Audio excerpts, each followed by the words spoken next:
Welcome to the Thanksgiving episode of MissTrial. There's so much to be grateful and thankful for this season, despite the election results, which I know we are all still reeling about.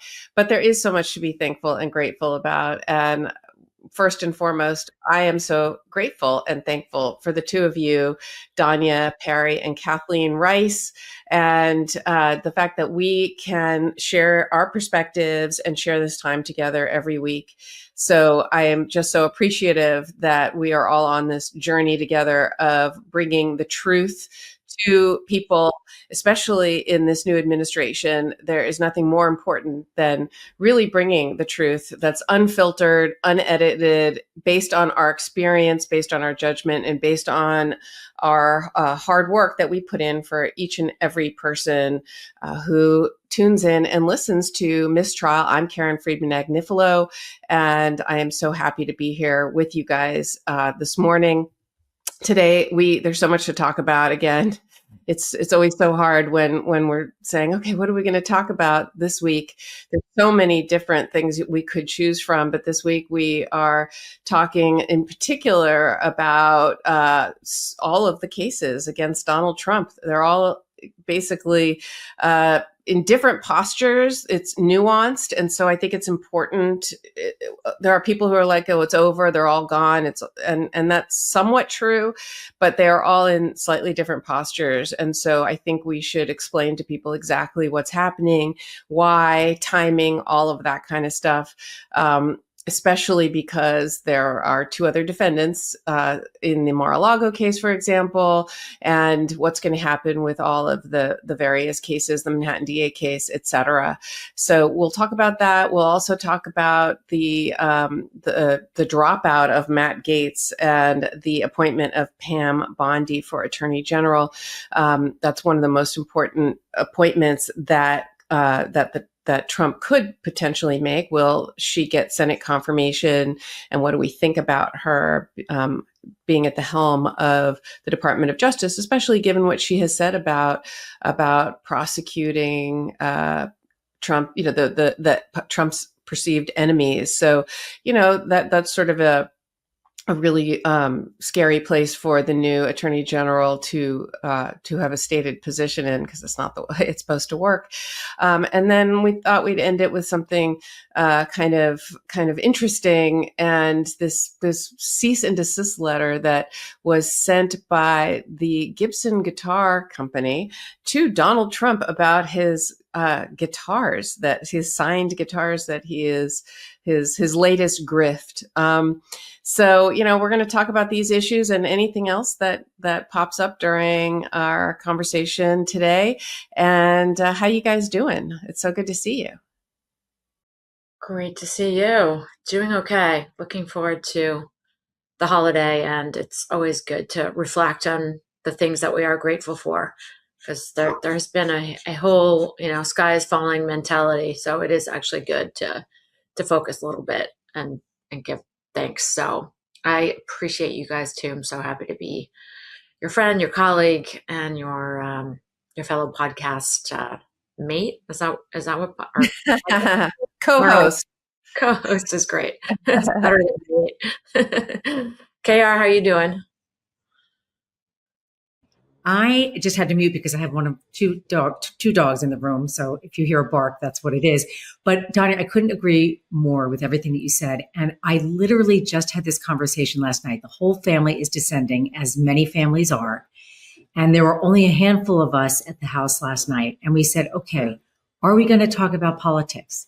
Because Thanksgiving is a time to just be together with family, be grateful, be thankful. I wonder how many families are going to have, go into that somewhat treacherous water of, having those, political discussions. I hope that one of the lessons that we learned from this election, certainly me as a Democrat, and I've always done this has always been my philosophy. You have to speak to people, whether you agree with them or not, because the only way that you can solve problems is to understand not just your position. And we know this, you guys, as former prosecutors, but you have to actually know your opponent's position better than your own. And I just hope that people, take that into consideration as they sit around the Thanksgiving table and maybe just, listen a little harder, a little longer. Don't, give up your strongly held beliefs, but try to, I don't know, have a more civil conversation about whatever issue arises. So that's going to be the challenge, I think, for a lot of families this Thanksgiving. I agree with you. It's hard to know what to say or what not to say. You don't want to cause any problems. By the way, my dog too is right here. Boogie, if you just heard that, he was, snoring. He's snoring. There he is. There's little Boogie. Yeah. So if you hear noises, he's always by my side when he can be. Anyway, it's always hard to know exactly what to do, what to say, how to answer questions. You don't want to cause problems. But I agree with you. It's important to, even if you don't want to say anything, to listen, right? To listen to the other perspective. I've been doing a lot of listening in the last the last few weeks since the election, as I want to hear why people voted the way they voted. And unfortunately, there are people who voted for Trump who aren't crazy, right? There are people who I respect, there's people who I love, there's people who I admire, and they chose to vote for Trump. And I'm doing a lot of listening to try to understand their perspective. Even if I disagree with it, I want to understand it. And maybe that can help us do the winning over the hearts and minds in the future, because that's what we're going to have to do going forward if we want to win this. We want, it's funny because I was thinking about it. The Democrats in some ways won every single battle, right? Every battle, every court case, every battle, but lost the war, and so what's the point? And so we have to start thinking about the ultimate picture and what it is that people are feeling, what people are thinking, and why this happened without accusing, without blaming, condescending, calling people stupid, all that kind of stuff. So I still don't understand it. I have some perspective, but I still disagree with it, don't understand it, but I'm trying to do some listening and hopefully to make myself a better and more effective communicator to understand that position going forward. I spent a couple years where I honestly, and especially as I've gotten older, I've just said, I don't even understand that side of it. And I don't even want to talk about it. There have been certain topics where I'm just like, you're on the other side of that. I don't get it. We can't even engage in dialogue. And I do think there has been a reckoning in the past, month or so that is being forced, it's forced on us, and we need to accept it. And obviously there's still a lot that needs to be unpacked and understood better. And I hope and trust that the Democratic Party is going to do the hard work to try and understand it. Because I still am feeling quite bewildered by at least certain aspects of it. And I do think, all of us are analytical people, and we want to understand. And then hopefully, we're also people who want to make a positive impact. And so first we need to understand, and then we need to execute and do something different and better. So that's the next phase for all of us. Yeah, I completely agree with you. Right after the election, I had a hard time getting out of bed the next day. CNN called and asked me to, if I was available, and I didn't trust my own judgment, that morning. I just really felt that upset. And, I didn't have the will to podcast. And I'm thinking, I didn't even want to listen to news. I didn't want to listen to my normal podcast. I didn't want to read anything. And I'm sure there's a lot of people feeling the same way. And so I want to be the place that people want to come, whether it's MissTrial, Legal AF, all the hot takes we do. I want to be the information source that people come to that gives them the helpful information that they need, that is not depressing or doom and gloom, that is hopeful, but also helps them have the tools that they need to go forward and make a positive impact, so that in the midterms that are 2 years away, hopefully there can be, at least we can have an opportunity to flip the House back. So, and maybe even the Senate. So,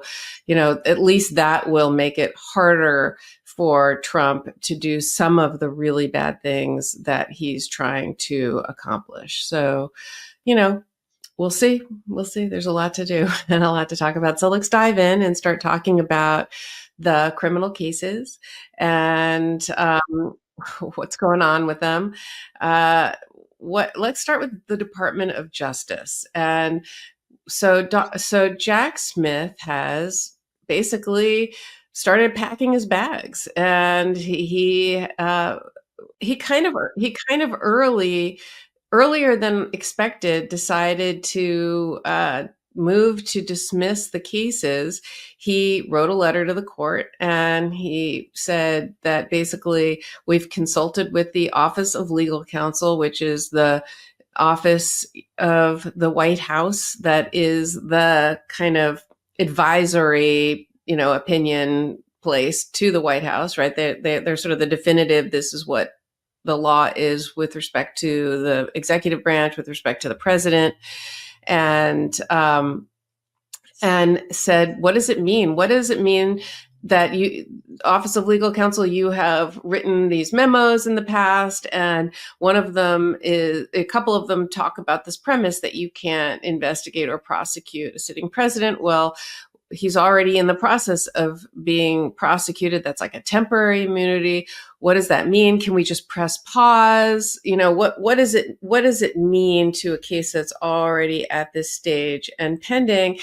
And they definitively said it applies. You can't do it. You can't do it. It's hanging over his head is, whatever. You can't have this hanging over his head. It could be a distraction to him doing his duty as president, and therefore you have to essentially dismiss it. And because he's bound by that, he did. The very last line of the letter that he wrote to the court, and why did he write it, or the motion that he wrote to the court, is because he can't dismiss it on his own. Only a judge can dismiss a pending case, but he basically requested that the judge did it. He provided the law. It was like an 8-page letter, and essentially, said why. But the very last line I thought was sort of interesting when he said that the defendant joins in this motion to dismiss, which is not unexpected. Of course he is,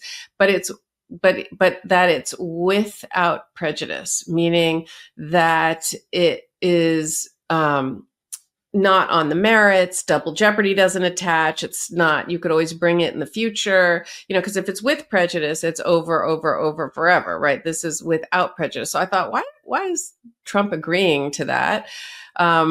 You would think he'd want it with prejudice so that it could never be brought again. I mean, effectively, it's never going to be brought again, right? But still, it's like one last tiny vestige of hope.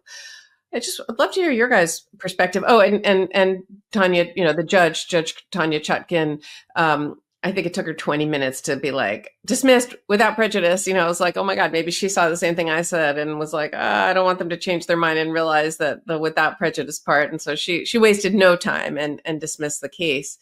What are you guys' thoughts on that? Yeah, I guess I wasn't overly shocked by any of it. I think we've all seen this coming for some time. It is, so the Office of Legal Counsel, as you said, Karen, it advises White House and executive agencies, but it also is binding on the Department of Justice. They consider that OLC's interpretation of constitutional issues is law, essentially, for them. And so OLC has issued a couple of opinions previously in Nixonian and Clintonian times that the special prosecutor, that Jack Smith, believed essentially forced his hand and required dismissal of this case. They went the extra mile and consulted with this current sitting Office of Legal Counsel to see what they thought about this somewhat novel, not somewhat, completely novel circumstance that we have here, which is, there's already an existing indictment and prosecution. So even if it were to be held in abeyance, if the case was just left kind of hanging and pending for 4 years, what is required under that situation? And OLC confirmed what it sounds like special counsel's inclination was, and reading a precedent, which is no, even under this circumstance, you can't put it on ice and you need to get rid of it. I agreed with you, Karen. I would have thought that Trump's lawyers would have pushed back and said this has to be, with prejudice and it can never be brought again. But at the same time, I think they probably wanted something expedient that they knew would be granted immediately and without question, and that gave them a win. And that also in the real world that, we are now living in, it effectively is the same thing. There are a million reasons, including the passage of time, including perhaps the effect of the statute of limitations, and just including, real world practicalities, why the prosecution, for the 2020 election would never go forward in 2028. So I thought it was, pragmatic and, kind of really took stock of the situation on the ground, the way that the government handled it, frankly, the way that Trump's lawyers handled it, and the way the judge handled it. So, still kind of hit me pretty hard, but was the only way that this was going to really go under, the circumstances as they've unfolded in the past weeks. I don't know, Kathleen, if you had a different take. Look, this is one of those issues that people are going to be talking about. I mean, I think that most Trump supporters think that this is long overdue. They felt this was like lawfare. Even the bringing of any of these cases was ridiculous mistreatment of the former president, which we all know it was not. But it's important to understand why we're here at this point to begin with. All of the delay tactics that Team Trump threw at every single judge who was considering every single case, that's what won the day here. Now, some people blame Merrick Garland for waiting so long to, bring the case, the two cases that Jack Smith handled. But in any event, there was no question that the delay, Danya, as you know, the delay it was constant, and to the point where, there's nothing that they could do before Election Day except just wait to see what happened. And it would have been full steam ahead if he had lost. And of course, everything comes to a screeching halt now that he won. Do you think he'll pardon himself? Well, that's always a political decision for most people. I don't think he's not restrained by anything. He's not running again. He might say, we'll see what happens 4 years from now if we can change the law to make me the king of the world. But the reality is there is going to be no political consequence for him to pardon him. I don't think he can pardon himself. But who could he pardon? What's going to stop him from? He does whatever he wants. No, that's true. I think do you guys think that Biden would pardon himself? I don't, but even though it's been understood, it might be the prudent thing. It's a great point. I actually thought, I wonder if Biden will pardon himself, pardon Jack Smith, pardon Hunter Biden, pardon Trump, pardon everyone, including Trump, just to kind of wipe the slate clean and move the country forward. In some ways that could be a heroic thing he does, right? Do his son, do everybody, just pardon everybody and be like, let's just the country move on. Yeah. Well, also one of those things that we have to consider as well is if Trump does believe that he got a mandate, even though he didn't get over 50% of the vote. So this was not a mandate, so to speak. But it's clear that more Americans wanted him to be president than Kamala Harris. There's no question about that. But here's a legal question is, if he does decide to go after his enemies, the enemies of the state that he defined as people like Tish James, Alvin Bragg. We'll add them to the list of people Biden should pardon. Go on. Well, but the point is there's no question that his DOJ cannot bring those cases because it's a clear conflict. Not to say that he cares about a conflict, but he would actually be in a position where he would have to appoint a special prosecutor, a la Jack Smith, after 4 years of saying it's illegitimate. And the case of, Eileen Cannon, whatever her name is, the judge in Florida, taking the lead that Justice Clarence Thomas said in that case, where he said, look, you should really think about whether or not this was a legitimate appointment of a special counsel. So I think that I think Joe Biden should pardon anyone and everyone. It's just how I feel. Like, don't do what you think is right. I don't think there's anything people are saying, well, is he going to pardon his son Hunter, or is he going to commute his sentence, whatever it ends up being? Just pardon the guy. I mean, that's what all presidents do. They do it on the eve of leaving the White House. I mean, Clinton was criticized for some of the pardons he gave. Everyone's criticized. So what difference does it make? Joe Biden's never running for office again. And if you really want to talk about moving the country forward, which Donald Trump says he wants to, then he should say, great, do whatever is within your power to do. I agree. Yeah, particularly whereas here we have the putative nominee, Pam Bondi, who is the former Florida Attorney General, has been extremely explicit in saying that she's planning to investigate the investigators. I mean, she said this, in a TV appearance last summer. She said the investigators will be investigated, I'm quoting, because the deep state, last term for President Trump, they were hiding in the shadows, but now they have a spotlight on them and they can all be investigated. That's what she said well before, she was even a glimmer in Trump's eye. And she's going to turn a spotlight on Jack Smith, Alvin Bragg, Tish James, exactly as you said, Kathleen.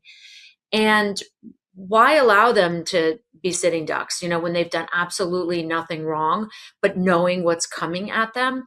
It does feel like, look, Biden has a tremendous amount of principle. We've talked on the show about how, the former and future president would never have allowed a prosecution against his son to go forward, would never have appointed a special prosecutor, would have intervened. We're at a different point right now. The whole universe has shifted, and we know exactly what's coming. And so there's nothing to prevent Biden under the law from doing this. And yeah, it would be some kind of, cosmic justice to take a page in a way out of, Trump's playbook and say, we're just not going to allow political prosecutions here. So let's just clear the decks here, and let's just all move forward. But I actually, just given the way Biden has acted in the past, I'd be surprised if he issued blanket pardons. I think there might be a few cherry picked. I hope Michael Cohen will get one of them. I know he's put in for it. There's some others, I think, but there's also a difference between pardon for past conduct and then a forward-looking one that's a blanket one that prevents any prosecution for anything. I think that I personally just think that might be a bridge too far for President Biden. But Karen, what do you think? I think you're probably right, but I think that's what got us into this situation to begin with, was this hesitation, this trying to do everything, a certain way that's not too.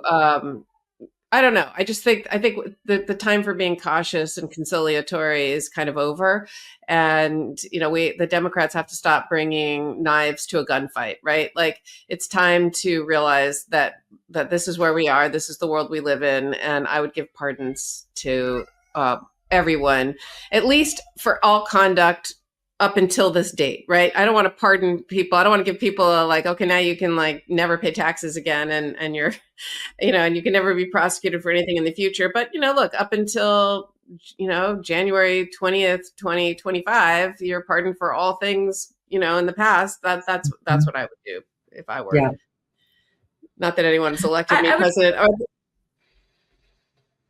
The only counterpoint to that, just to think for a minute, it's occurring to me is, what Trump likely will do, and I do mean Trump, even though he will have an attorney general, but is appoint a special counsel, even though, they've been making the arguments they have against Smith, and look at anyone and everyone who's ever crossed him.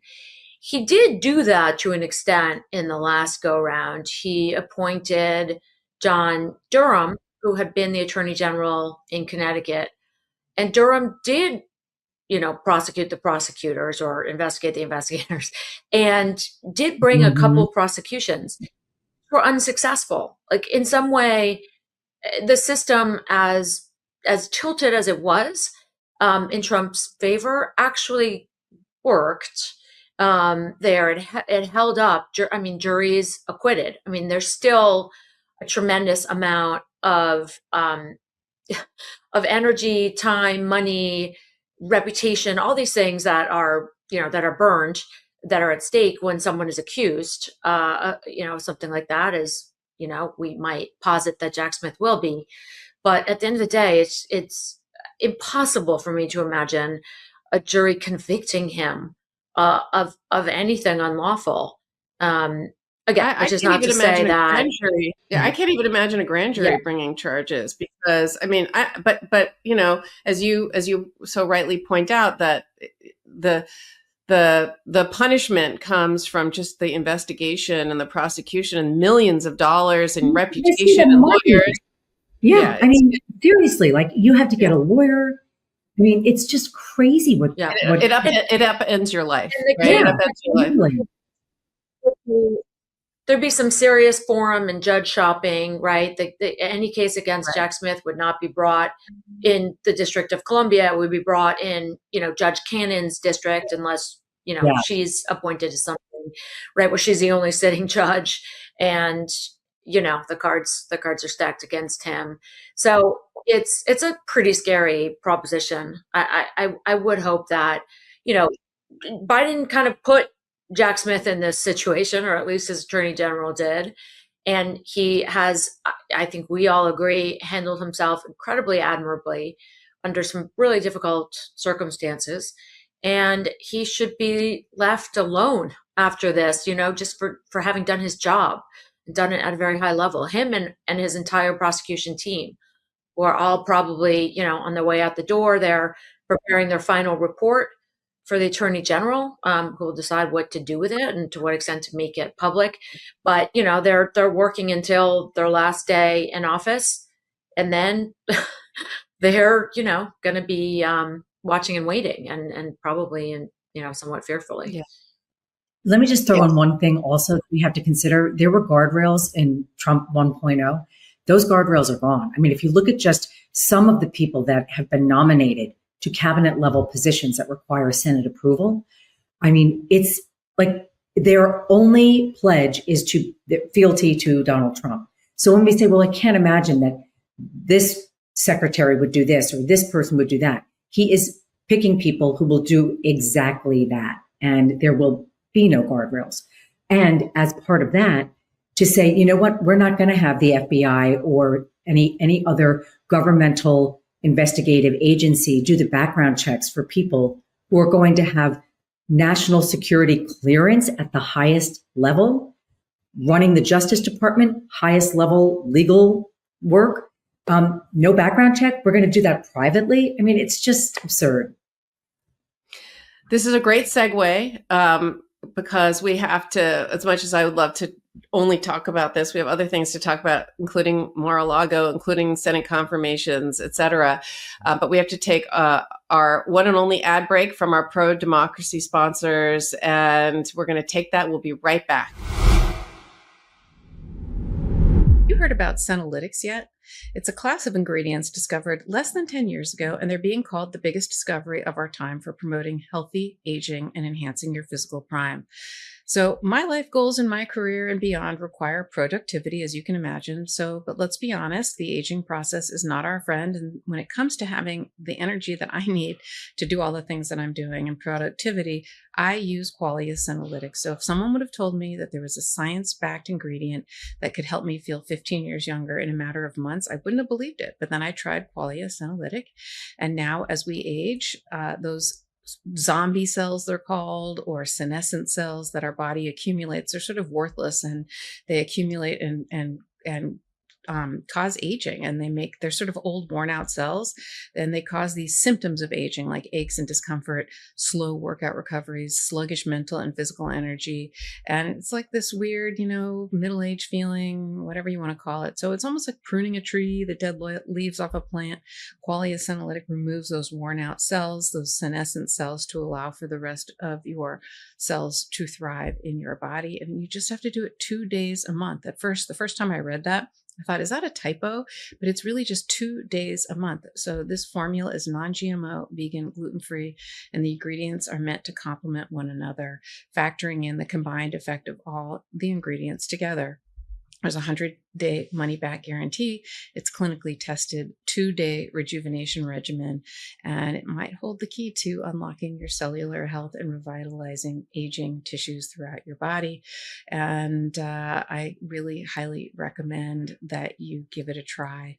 Since I started using Qualia Senolytic, I've had higher energy levels. I feel much younger, and I feel much more productive, enthusiastic, and my brain just feels more sharp, and I have less aches and pains. So resist aging at the cellular level like I do.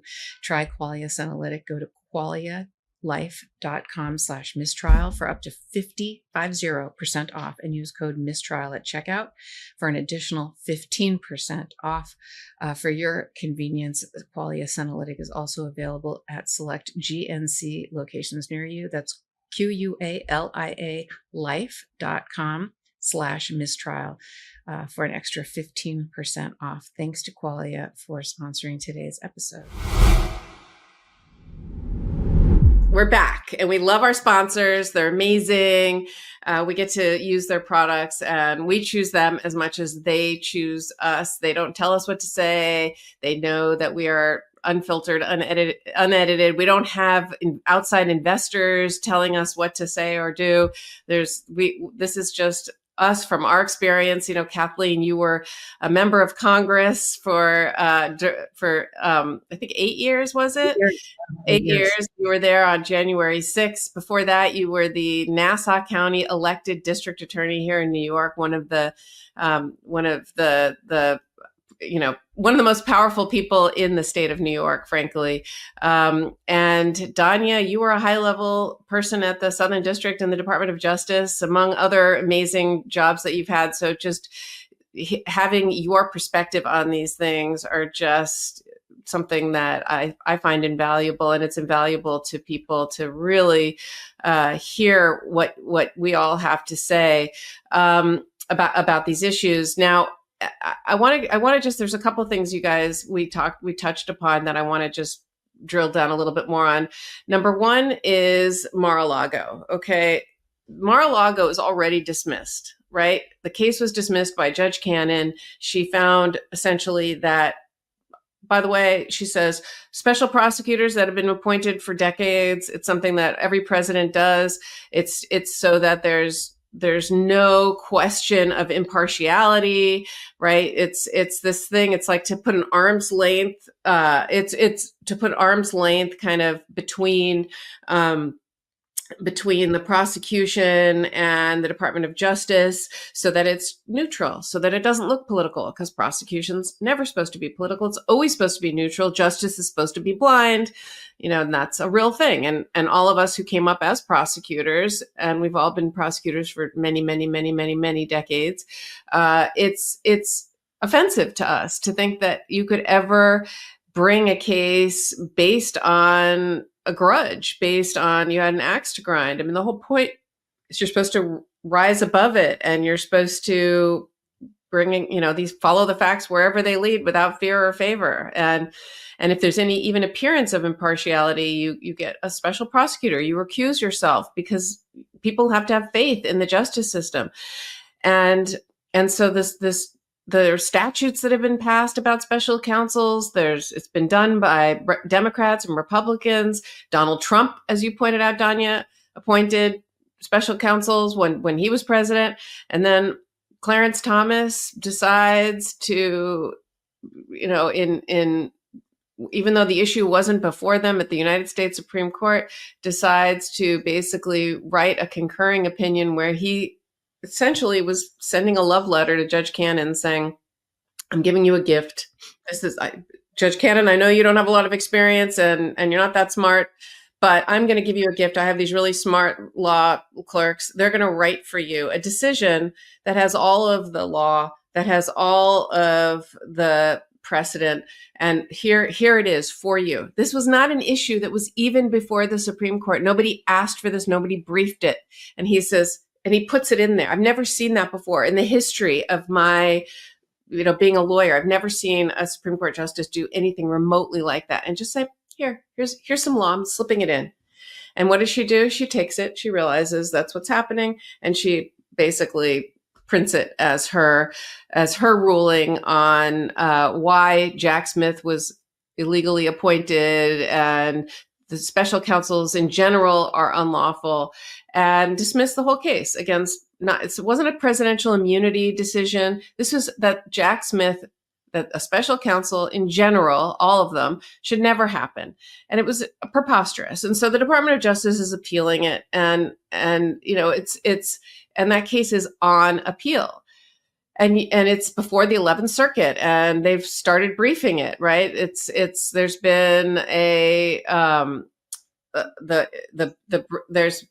Department of Justice has filed their brief. Donald Trump has filed their motion in response, and they're waiting for the reply brief.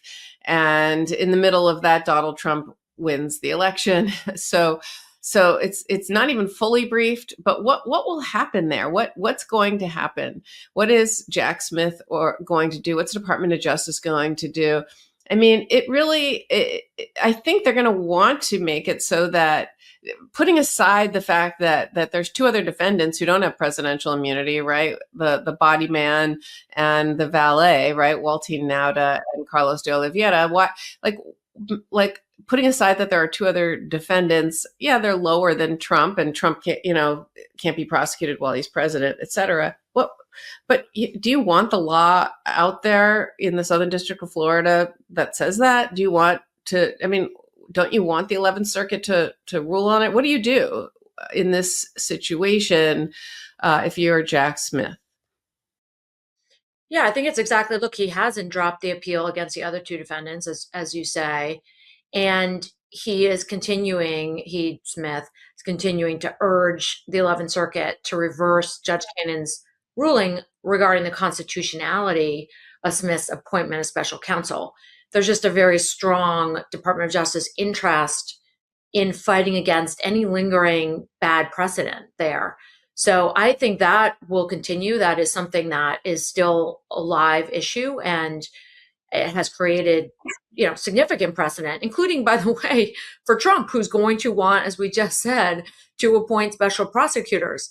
So I think that we'll see how the Trump Department of Justice will handle the issue in the coming months. They could always make a decision that's different than what that Jack Smith has. But I bet this is one thing where they're going to join issue and agree that they're actually going to want that issue that was great for them in the lower court level, but is now going to be bad precedent if they're going to want to appoint special counsels. So it'll be interesting. We might see some flip-flopping there. One interesting issue I just mentioned in passing a bit earlier, that Jack Smith's last responsibility in his office is going to be to produce a report to Merrick Garland regarding, each of the issues that he has investigated. And with the January 6th case completely dismissed now, I think we can expect that some of that will be made public. There's no reason to continue secrecy there. But if the Mar-a-Lago classified documents case remains pending, as we expect, at least against the other two defendants, I think we probably won't see much of the information about that case actually reported in Smith's final accounting at the end of his term. So that's the small downside, I think. But obviously, I think there's more upside to at least that case continuing with respect to the other two defendants.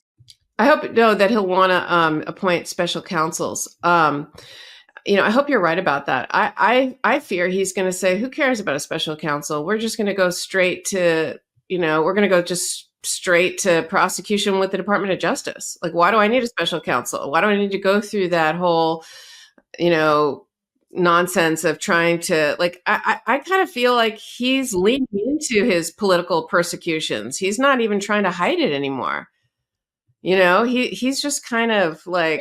So at first I thought I misunderstood you. So I hope he appoints special counsels, but you're right. In the universe of bad things that can happen, that is less bad than him just sicking his Department of Justice directly on, the people that he has issues with. I guess you're right. I should have clarified. I hope he doesn't investigate the investigators or prosecute the prosecutors. That's a quote from Pam Bondi, by the way, on Fox News, which is a great, again, segue into our next segment. I hope you're right. I should have clarified that. I hope they do not. I hope Biden absolutely pardons everybody. Okay. All of his enemies, just because these are political persecutions. And I hope Biden pardons them all, number one. Number two, I hope that they do not investigate or prosecute any of them. And number three, though, if they feel the need to prosecute anybody, I hope they utilize a special counsel, but I fear they will not. I feel they will just lean right into the Department of Justice. They don't care anymore about even trying to give the appearance of propriety. They just don't seem to care.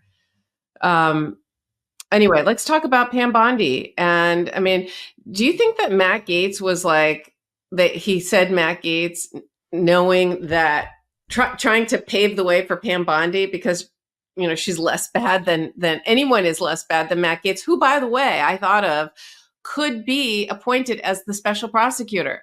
If he's not the attorney general, they could appoint Matt Gaetz, the special prosecutor, which to me is the worst possible outcome. So maybe I don't hope they appoint a special prosecutor. Well, I mean, look at Matt Gaetz now. He's got a Cameo account and he's just like grifting money from people and doing videos for them. I mean, it's just like ridiculous stuff. Insane. Ridiculous. No, but I think that was a legitimate appointment. I think that he thought, you know what? Bobby Kennedy Jr., Tulsi Gabbard, Pete Hegseth, Matt Gaetz. I'm going to throw it all out there. I have control. The Republicans own the Senate, we own the House, and we own the White House now. So why not?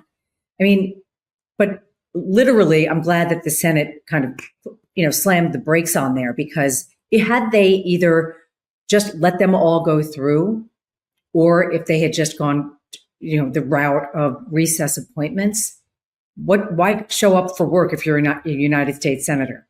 You're just ceding any authority that you have to do anything, which Trump would have loved. But so we'll see. I mean, I think it's going to be on a nominee basis, each nominee. I don't think Hegseth is for sure going to get confirmed. I don't think Tulsi for sure.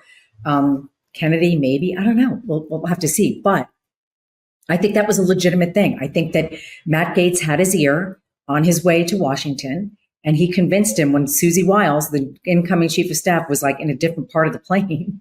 He said, no, nominate me. He wasn't even on the short list. But this is, typical Trump stuff. He just does things on a whim and sees if it can stick. Although Karen seems to be implying that there was more kind of gamesmanship, like a chess maneuvering in putting Matt Gaetz out there as almost like a Trojan horse, only to, with the thought that he would then take him back and suggest or nominate Pam Bondi in his place. I don't know if that's what you're suggesting. I don't think that's even, I think I lean on Kathleen's side that this was just like, this recency effect, like Matt Gaetz was in his ear on the flight to Mar-a-Lago. He's like, oh yeah, let's do this. Why not? But then, was surprised, I guess, when there was, some opposition to it. But Pam Bondi will accomplish exactly the same thing, right? That Gaetz would have, but without, the quote unquote baggage. I mean, we talked about, she's already said she's not just willing, but eager, to go against political enemies, but also just on substance. She has shown who she is in her 8 years as Attorney General for the state of Florida. I mean, she did everything she could to get rid of the Affordable Care Act. She wanted to keep a state ban on same-sex marriage. I mean, she has her own whiff of corruption. There was an investigation because she, a couple things, but one of them was that Trump's foundation had given her a $25,000 contribution. And then she dropped a fraud investigation into Trump University. She actually, this is rare in Trump world, but apologized because she had prevailed upon Rick Scott, who was then governor, to postpone an execution because it conflicted with her schedule. She wanted to attend a fundraiser for her reelection campaign. So she had someone who was sitting on death row waiting to be executed. She said, can you just put that over? Not because of any problem that she had with the execution, but because it just didn't suit her schedule. So, there's, she's a lobbyist.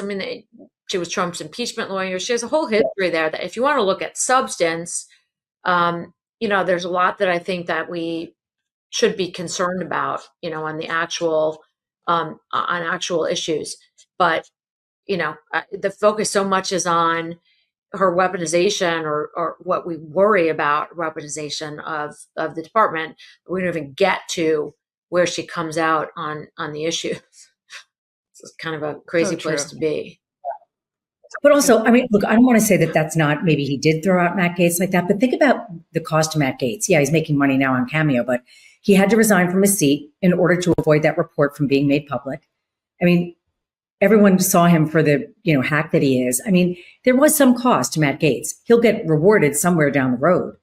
But it's not going to be with something that he's going to be able to get, confirmed by the Senate. All of those senators worked with him. We're all colleagues. They all have their own individual opinion of him. And I just think that Danya, everything you're saying about Pam Bondi is, exhibit A through Z as to why she is not qualified to be the Attorney General. But as compared to Gaetz or anyone else he might decide to nominate, it's kind of like small potatoes.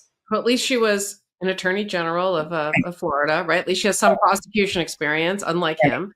At least she on paper looks like a prosecutor, walks like a prosecutor, talks like a prosecutor. In some ways, that can make her more dangerous, right? She actually knows how to.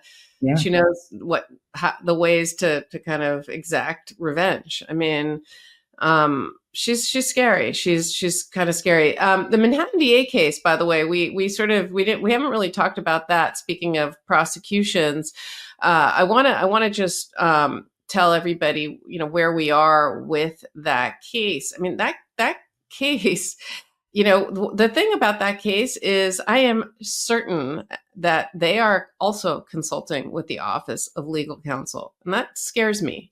But I think for the reasons you pointed out, Danya, that they are the definitive law on constitutional issues. Because of the supremacy clause, I am sure they are going to feel the need to also consult with the Office of Legal Counsel. And does this limbo between conviction by a jury and sentence, right? Can you hold that in abeyance for 4 years? Because it's only a temporary immunity from prosecution that Trump has for personal matters, right? It's not a permanent one. So that's the only other thing I wanted to just make sure we mentioned is let's just, to me, there's no reason why they can't wait to address the immunity question that's still outstanding and the sentencing for 4 more years. Just put it on pause and wait. But that's going to depend on what OLC tells the Manhattan DA's office about whether or not this also applies to this post-prosecution phase, which is where we are, right? We're in this sort of post-prosecution pre-sentence phase. So stay tuned for that decision, because that's really something that I think could potentially, God forbid, but that could cause, if they feel they have to dismiss the case for that reason, that's going to be a very sad day for our country. But that's kind of the only thing that I'm concerned with there. Let's just round this out with sort of a story that I just wanted to talk about, because I just can't believe the clown car that is going to be the presidency coming up here. the fact that we have Donald Trump in his latest grift after gold sneakers and NFTs and all the other crazy things, watches, that he's trying to sell. Now he's apparently trying to sell signed guitars, which, by the way, when you read the fine print of this guitar and you go to the website and you look at the FAQs, it doesn't even look like these things have been created yet. These are just AI images of what these aspirational guitars that might be signed. I mean, like, same thing with the watches, right? These, like, because they have these disclaimers, might not look like this. And, it's like it's this weird grift of these things. And what are you going to do if it doesn't arrive? You're not going to sue him, right? Or if you don't get it, so he has these like guitars, right? These guitars that he's signing. And, it's just, what more can they try to just grift, between him and Melania with her, signed for her photos and all the things she's trying to sell as well. And they get a cease and desist letter from Gibson, the guitar maker, because this AI image, or this image of this guitar, whatever it is that they were putting out there, looks a lot like their Les Paul guitar that they have a patent and trademark for, right? Like, and so they have to defend that by law when you have when you have a trademark for something, or you own that intellectual property, you own that design, you have to defend it, because if you don't, then suddenly it's, if you let it go, then you can't pick and choose the ones that you do. You're required by law to defend this. And so they sent a cease and desist letter, which I just thought, was an interesting thing. And what will happen if he doesn't cease and desist and he continues to try to sell it, right? Like, what happens next? And how does that work, especially because he's about to be president, right? So, but you just think about all the things that they've been grifting off of, right? Like, there was like this fake $2 bill with with Trump's face on it. Melania was selling it, and also something like that. There's photos. She was selling these fake bills with her face on it. Fake gold jewelry, that's a Vote for Freedom necklace for $175, and Trump with his Bitcoins and NFTs and gold sneakers and watches and all of that stuff. Like, it's Bible. I mean, you just look at this and he's just taking people's money. These are hard-earned people's money that he claims wants to, bring down the price of eggs, but he wants to inflate the cost of these other things and pocket the money and just make as much money as humanly possible, as if he doesn't have enough, from his supporters. His supporters aren't, he's got his billionaire bro squad, but he doesn't have, his supporters aren't necessarily the millionaire and the billionaire crowds, right? And so he's going to take their money any way he can. It's just unbelievable to me. So it's kind of like what we've talked about in other contexts, but it's going to make Trump 1.0, the stuff that went down there look like quaint and benign. Right there, we were worried about Secret Service agents and foreign dignitaries staying at Trump resorts and having to pay, those prices. Like, please, we all wish for a world in which that was, those were the days. Yeah. Those were the days. Anyway, happy Thanksgiving. Yeah. Well, I'm grateful for you two ladies. That's for sure. And I'm grateful that you see a great country. So there you are. I am too. I'm grateful for you guys. I'm grateful for this country.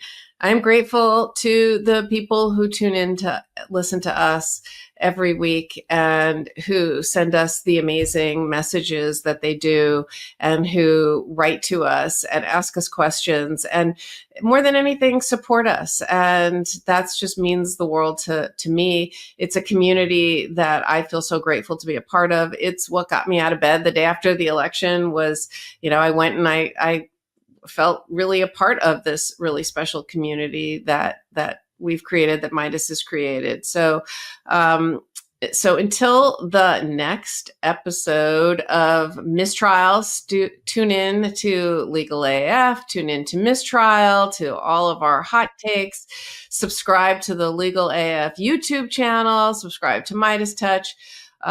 We really, really, really appreciate everyone who is who comes and is part of this community. Like, stick together, and we will get through this together, and we're not done. Love this video? Make sure you stay up to date on the latest breaking news and all things Midas by signing up to the Midas Touch newsletter at MidasTouch.com/newsletter.